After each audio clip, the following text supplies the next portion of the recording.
आज की वीडियो में हम लोग जिस टॉपिक के ऊपर बात करने वाले हैं उसे देख करके आप लिटरली हैरान होने वाले हो। आप में से बहुतों को ये नहीं पता होगा कि हमारा जो अर्थ है वो 70% सिर्फ पानी से भरा हुआ है। एंड अगर आपको ये पता था तो let me tell you another thing, उस 70% पानी में से हम लोगों ने 5% भी आज तक एक्सप्लोर नहीं किया। मतलब कह लो हमारे अर्थ में जितनी भी जगहें हैं, जितना भी पानी है, जितना भी ओशन है, उसका 5% भी हम लोगों ने नहीं देखा है कि वहाँ पे क्या क्या चीज है। भाई ये बोलने में कितना क्रेजी लगता है। जो हम लोग कहते हैं मरमेड, मुझे ऐसा लगता है यार जलपरियां सच में एग्जिस्ट करती होगी भाई, क्योंकि 5% भी डिस्कवर नहीं हुआ है, पूरा का पूरा समुद्र बाकी है। बट आज की वीडियो में हम लोग ऐसी बहुत सारी चीजें जानने वाले हैं जो कि रिसेंटली अभी डिस्कवर हुई है इन अ डीप सी, जिन्हें देख करके हमारा दिमाग लिटरली फ्यूज होने वाला है। दिल थाम के बैठो दोस्तों। This video is by Zem TV, a big shout out to them. तो आ जाओ without wasting any time, let's start the show. Egypt के शहर अलेक्जेंड्रिया के साहिल से 6.5 किलोमीटर दूर ठीक इस जगह पर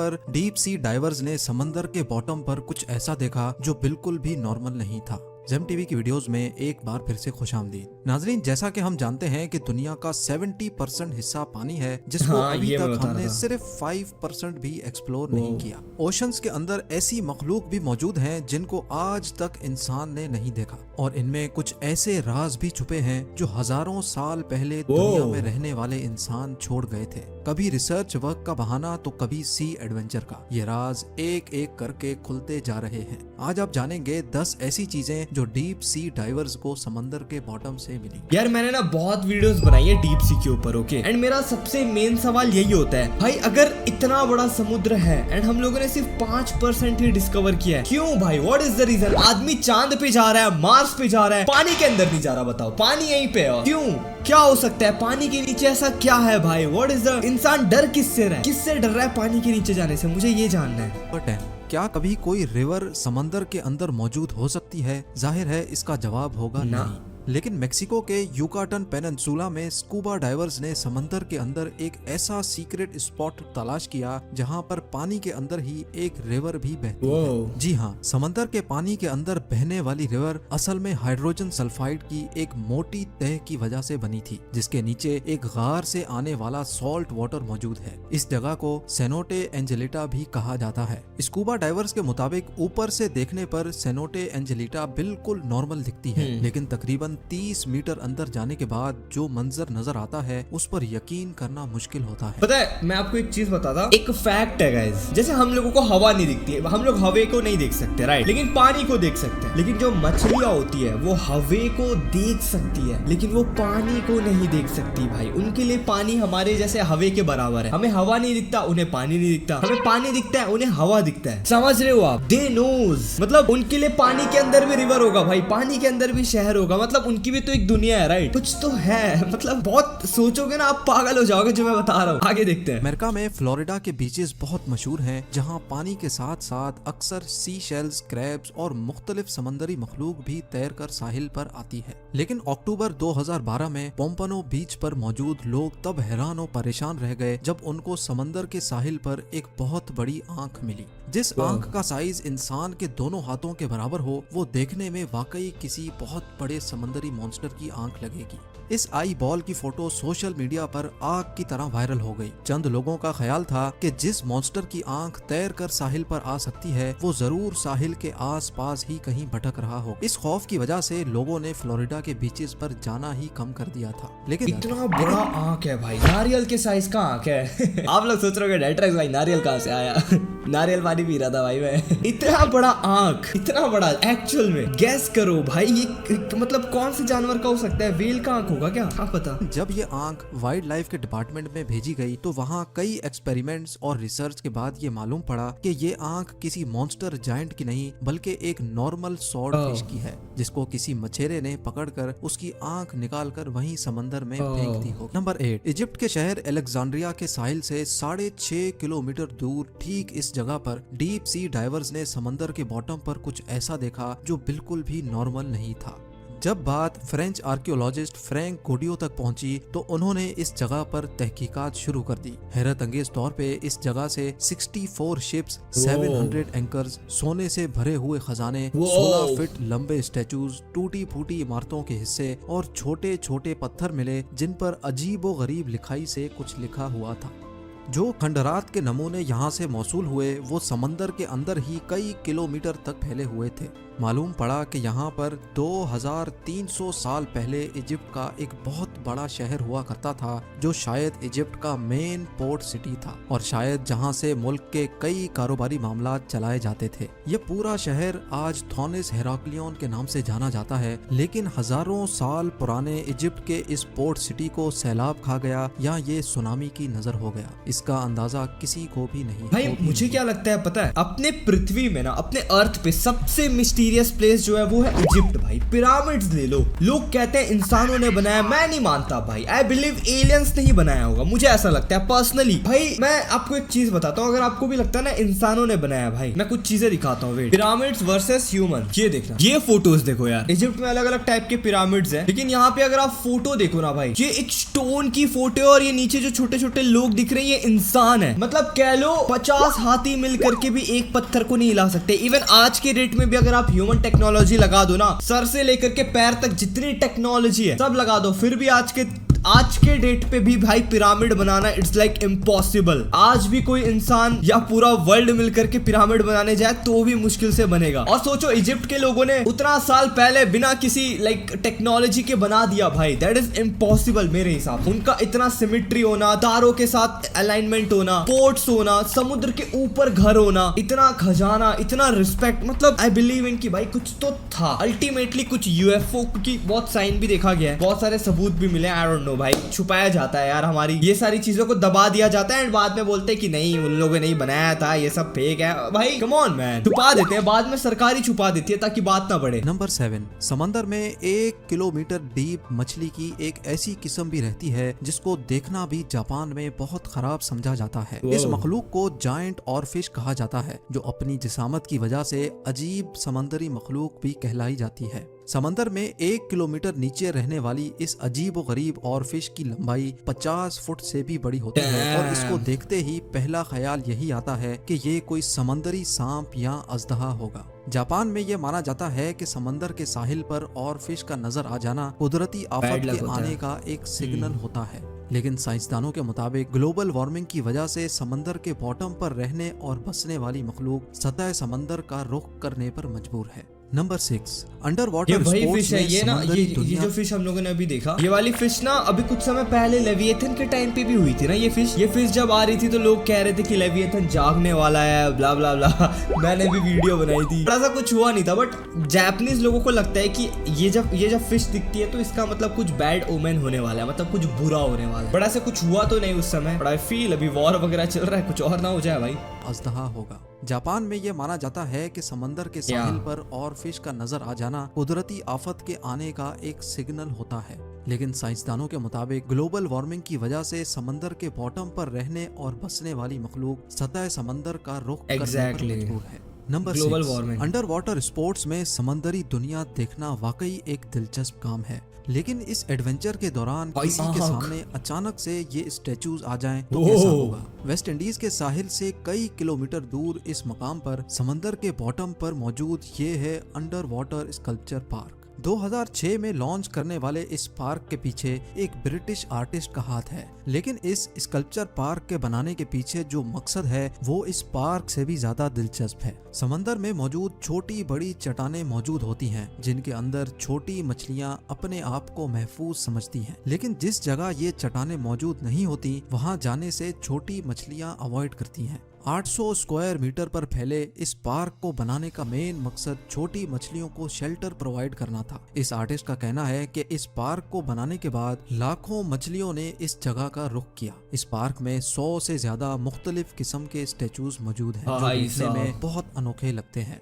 नंबर 5, भाई लेट्स सपोज आप उस पानी में हो और आपको नहीं पता है कि वहाँ पे स्टैचूज है, ये नज़ारा आपको दिखे। लेट्स सपोज पानी के नीचे हो आप और इतने सारे स्टैचूज दिखे, भाई पैंट में सुसु हो जाएगी, भाई पैंट क्या समुद्र में सुसु हो जाएगी, भाई फटके 4 हो जाएगी। बट ठीक है यार, बंदा क्रिएटिव था, मूर्ति बना के घर बना रहे हैं, बताओ भी जमीन के नीचे पानी में भाई। स्टैचूज वो भी मछलियों के लिए, बताओ मौजूद है जो देखने में बहुत अनोखे लगते हैं।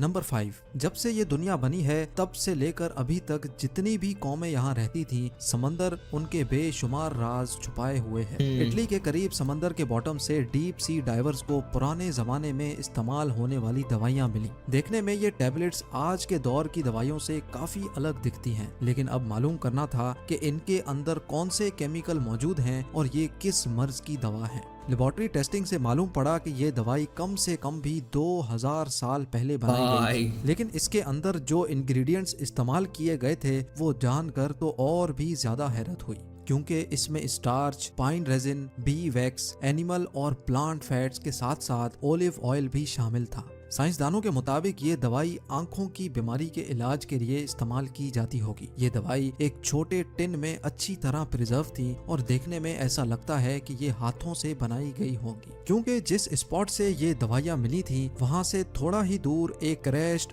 रोमन शिप भी डिस्कवर हुआ था, जिसमें से काफी मेडिकल इक्विपमेंट भी मिला था। इसलिए रिसर्चर्स का मानना है कि शायद 2000 साल पहले इस रोमन शिप में कोई डॉक्टर भी मौजूद होगा। यकीनन उस जमाने में भी मेडिकल साइंस काफी जानदार थी।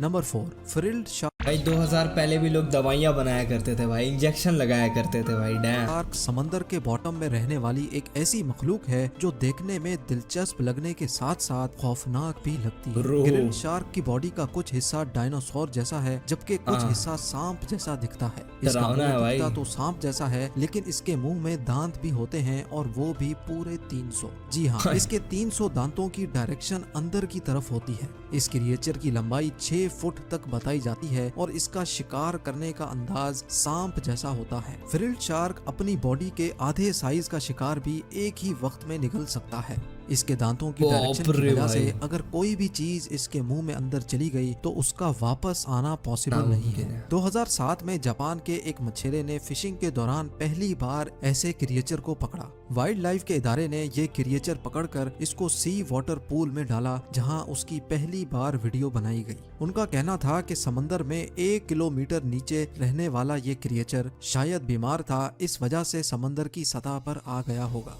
नंबर 3, जिन लोगों को हॉरर मूवीज देखने से डर नहीं लगता वो अमेरिका में मौजूद कैंप क्रिस्टल लेक जरूर विजिट करें, क्योंकि इस लेक के बॉटम में मशहूर horror film Friday the 13th के सीरियल किलर जैसन वोहीस का एक स्टैचू आपका इंतजार कर रहा है। ब्रो लेक के बॉटम में रखा गया ये स्टैचू अपने मशहूर मास्क और तलवार के साथ खड़ा किया गया है, जबकि इसका मुंह ऊपर की तरफ है ताकि लेक में डाइव करते ही डाइवर्स को खौफ का एक झटका लगे। स्टैचू के मालिक ने बताया क्या फट जाएगी भाई पानी के नीचे एक मर्डर करने के लिए खड़ा हुआ है भाई पानी के अंदर आपको। कि वो कई सालों से इस लेक में डाइविंग कर रहा है और उसने दूसरे डाइवर्स को प्रैंक करने की नीयत से फ्राइडे द 13th के इस खौफनाक कैरेक्टर को चुना, लेकिन चंद रिपोर्ट्स के मुताबिक अभी ये स्टैचू लेक से हटा दिया गया। नंबर 2, रिसर्चर्स की एक टीम को वर्ल्ड वॉर 2 में तबाह होने वाले एक फाइटर प्लेन का ढांचा मिला। माइक्रोनेशिया के समंदर के बीचों बीच रिसर्चर्स को वर्ल्ड वॉर 2 में तबाह होने वाले कई फाइटर प्लेन्स, टैंक्स, गाड़ियां और डाइव बॉम्बर्स मिले हैं। आज से 80 साल पहले वर्ल्ड वॉर 2 में 50 जापानीज शिप्स और 230 एयरक्राफ्ट समंदर में क्रैश हुए थे, क्योंकि ये स्पॉट ओशन के बिल्कुल मिडल में है जहां पानी हद से ज्यादा गहरा है। इस वजह से अभी तक कई एयरप्लेन्स और शिप्स का मलबा तो आज तक नहीं मिल सका। इसकी एक वजह यह भी है कि जब प्लेन समंदर के अंदर क्रैश होते हैं तो वो प्लेन जैसे नहीं दिखते, जिनको देखकर अंदाजा लगाना मुश्किल होता है कि ये कोई प्लेन है या फिर कोई समंदरी झाड़ी। पता है उस समय क्या हुआ करता था जब ये सेकेंड वर्ल्ड वॉर था, जापान वर्सेस यूएसए का वॉर था शायद। जापानीज लोगों को ऐसा मैनिपुलेट किया जाता था ना भाई, मतलब they are like suicide bomber. इनको बोला जाता था आप प्लेन पे बैठो, प्लेन पे बैठे हैं वो, प्लेन को टेक ऑफ करो और जाके क्रैश करो यूएस के शिप के ऊपर। मतलब समझ रहे हो, आपको ऐसा बोला गया कि आपको मरना है, जाके आपको प्लेन पे बैठो, आप अपना प्लेन चलाओ और प्लेन को ले जा करके क्रैश कर दो, आपका प्लेन फटेगा, उनका बोर्ड भी फटेगा और आप तो मतलब मर ही जाओगे। मतलब ऐसा मैनिपुलेट किया जाता था भाई। और जापानीज लोग एक्चुअल में ये चीजें करते थे अपने देश के लिए, मेरा देश बच जाए मैं मर जाऊं, ऐसा होता था उनका। मतलब मैं थोड़ा गलत रूडली बोल रहा हूँ, लेकिन ऐसा होता था, उनको मैनिपुलेट किया जाता था। वही शिप मिल रहे हैं, ये वही शिप्स हैं। ये बहुत सैडली चीजें थी उस समय की, मतलब बहुत रोने वाली चीजें थी, क्योंकि लोग मैनिपुलेट हो गए थे यार। वो बहुत वर्ल्ड वॉर 2 के ऊपर कभी वीडियो बनाएंगे अगर आप चाहते हो तो गाइस, वर्ल्ड वॉर 2 के ऊपर वीडियो। थोड़ी हिस्ट्री सिविक्स भी हो जाएगी, अगर आपको स्कूल में पढ़ना पसंद नहीं था, साथ में वीडियो में पढ़ लेंगे, मजा आएगा। मुझे भी पसंद नहीं था, लेकिन अब मुझे मजा आता है पढ़ने में। और अब नंबर 1, 2014 में स्कूबा डाइवर्स के एक ग्रुप को ओशन से एक जायंट साइज का चाकू, देखने में इसका साइज तकरीबन 6 फुट लंबा लगता है, लेकिन क्योंकि इन स्कूबा डाइवर्स ने कभी भी खुद को पब्लिक में शो नहीं किया, इस वजह से हमें ये बात आज तक मालूम नहीं हो सकी कि ये चाकू इस वक्त कहाँ मौजूद है और इतने बड़े चाकू वही एज व्हाट आई सेड भाई, इतना बड़ा चाकू है। ठीक है, मैं वही कह रहा हूँ यार, बहुत कुछ ऐसी चीजें निकलती है ना समुद्र से, मरमेड वगैरह भी निकलता होगा ना, सरकार छुपा देती है भाई। एलियंस दिखे, कह देगी नहीं हम लोग का फाइटर प्लेन था। पिरामिड की कुछ कहानी पता चली, नहीं वो तो उसने किया था, ये कहानी है, ये झूठ है। मतलब यार मैंने अक्सर देखा है भाई, ये दबा दिया जाता है। कभी ये नहीं बोला जाता कि हाँ सच में एलियंस थे, लेकिन कभी ऐसा एक्चुअल में हुआ है कि सरकार ने बोला हो कि एलियंस है? नहीं, उन्होंने ना भी है नहीं बोला ना है, उन्होंने कुछ नहीं बोला, लेकिन बहुत सारे ऐसे फुटेजेस आए हैं एरिया 69 की, 59 की, ये चीजें एक्चुअल में एग्जिस्ट करती थी भाई। एलियंस एक्चुअल में होते हैं। मकसद क्या था? क्या वाकई हजारों साल पहले इंसान इतने बड़े हुआ करते थे जो इनको इतने बड़े चाकू की जरूरत पड़ी? इसके बारे में मुझे कमेंट सेक्शन में जरूर बताएं। उम्मीद है ये वीडियो भी आप भरपूर लाइक करेंगे। आप लोगों के प्यार भरे कमेंट्स देने का बहुत बहुत शुक्रिया। बाकी यही कह रहा था मैं, आप लोग भी कमेंट में बताओ व्हाट डू यू थिंक, आप क्या सोचते हो। मैं जो सोचता हूँ मैंने तो बताया भाई। मुझे ऐसा लगता है चीजें छुपाई जाती है। इजिप्ट को लेकर के भी बहुत कुछ है, बहुत सारी चीजें हैं भाई जिनको दबा दिया जाता है, छुपा दिया जाता है, पब्लिक होने से पहले ही हटा दिया जाता है। बहुत कुछ है, मतलब एक ऐसी वीडियो बना सकता हूँ मैं कि लाइक लोग जैसे आज की डेट पे बोलते हैं ना, कैंसर का क्योर नहीं है, कैंसर का इलाज नहीं है, लेकिन बहुत लोग ऐसे आए हैं जिन्होंने कैंसर का इलाज ढूंढा है, लेकिन जब उन लोग जब ढूंढते हैं ना तो उनके ऊपर ही अटैक कर देते हैं या वो आदमी ही गायब हो जाता है भाई जो ये चीजें ढूंढता है। मैं मजाक भी नहीं कर रहा, दिस इज एक्चुअल ट्रूथ। क्योंकि कैंसर पेशेंट से क्या होगा, वो इलाज करवाएगा, पैसे खर्च करेगा, तो मतलब पैसे कमाएंगे ना लोग। ये होता है एक्चुअल में, ये होता है भाई, लोग करते हैं। बाकी एनीवेज गाइस, उम्मीद करता हूँ आपकी वीडियो, आज की वीडियो आपको अच्छी लगी हो तो लाइक करना, चैनल पे नहीं हो तो सब्सक्राइब करना, and if you love this video तो डेफिनेटली कमेंट करना आपको कौन सा पार्ट अच्छा लगा। बाकी आप क्या सोचते हो इन सारी चीजों को लेकर के, वो तो बताना ही। बाकी मिलते हैं ऐसे और शानदार वीडियो के साथ। टिल देन स्क्रीन में और भी इंटरेस्टिंग वीडियोस हैं, जो चाहे वो देखो, मैंने बेस्ट वीडियोस लगा दी हैं। अगर आपने ये वीडियो पूरा देखा है तो ये दोनों वीडियोस देखने में भी आपको मजा आएगा। ताकि मिलते हैं नेक्स्ट वीडियो पे, टिल देन पीस।